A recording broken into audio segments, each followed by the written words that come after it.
Karamihan ng mga tao dito sa Pilipinas, scooter motorcycle na ang pang-araw-araw na pangunahing ginagamit bilang pang-service sa trabaho, sa opisina, panghatid sundo, pamalengke. Napakadali lang kasi nitong i-drive. Napaka-convenient at presyong pangmasa pa. Kaya pumatok talaga sa Pinoy ang Yamaha Mio at Honda Click 125 dahil sa abot kaya ang presyo nito. Kaya nga hindi masyado pumatok ang mga naglalakihang bersyon ng maxi scooter kagaya ng T-Max, Boardsman 650, Forza 750. Hindi nga rin kasi ito praktikal gamitin dahil bukod sa masyadong mahal ang kanyang price tag ay napakalaki din ng kanyang overall body size at medyo mahirap siya isingit-singit sa traffic. Kaya nga ginawa nito ng paraan ng ibang motorcycle company na maglabas din ng smaller version ng kanilang mga high-cc maxi scooter para naman at least bukod sa mga Mio at Click, may iba pa silang pagpipilian. At currently ito nga si Yamaha ay patuloy na rin ng pagpuproduce ng kanilang smaller version ng X-Max. From 300cc ay meron na rin itong 125cc version. Sa video na to ay tatalakayin natin ang bagong X-Max 125 at alamin natin kung ano-ano ba ang mga pang-market nito at kung sulit din ba ang price. Pero bago tayo mag-umpisa ay huwag kalimutang mag-subscribe at pakihit na rin ang likes bilang suporta sa ating munting channel. Ang X-Max 125 ay smaller brother ng X-Max 300. Kung mapapansin natin ay magkapareho talaga sila ng design sa looks. Sa engine lang sila nagkakaiba. Ang kanyang displacement ay 125cc, single overhead cam engine.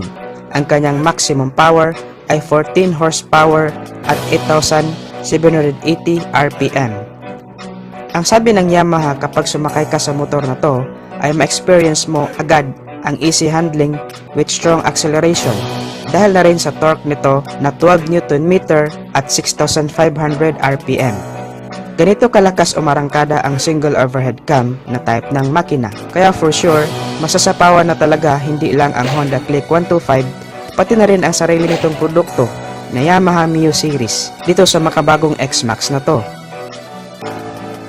Kapag nagbabiyahe tayo, papuntang trabaho or long distance driving ay hindi talaga natin maiwasan ang mabuhangin, mabasa, malangis o in short, madulas na daanan. Kaya naglagay na si Yamaha ng traction control system sa motor na to para nang sa ganon ay mapanatili pa rin ang rear wheel ang kanyang grip sa mga madudulas na kalsada for safety features na rin.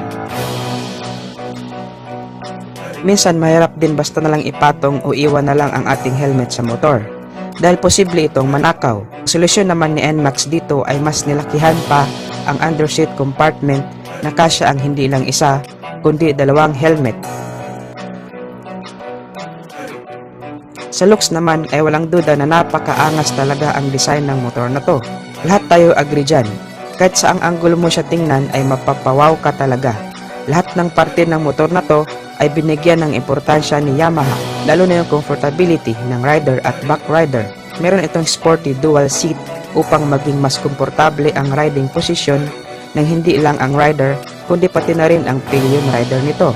Ang quality at advanced technology ng motor na to ay pang premium talaga.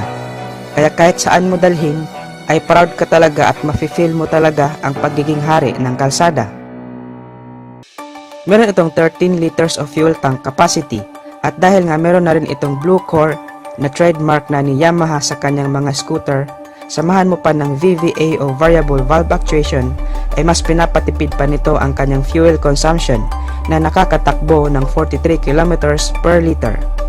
Naka-ABS o anti-lock braking system ang preno nito sa likod for safety features at adjustable din ang kanyang windshield.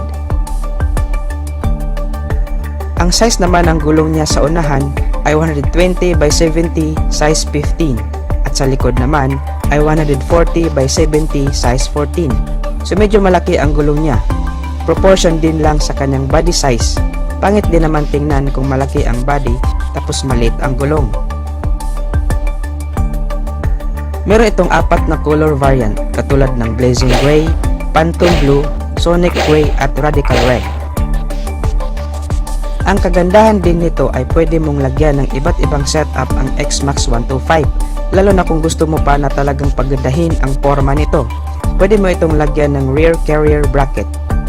O kung gusto mo naman ng mas lalong komportable ang backride mo, pwede mo rin itong lagyan ng passenger backrest. Pati ang windshield, pwede mo rin palitan ng mas maikli o mas mahaba. Overall performance ay masasabi ko talaga na okay ang scooter na to. Pati sa kanyang looks, technology at power ay wala akong masasabi. So sa price na lang talaga natin malalaman kung sulit pa talaga ang price ng motor na to.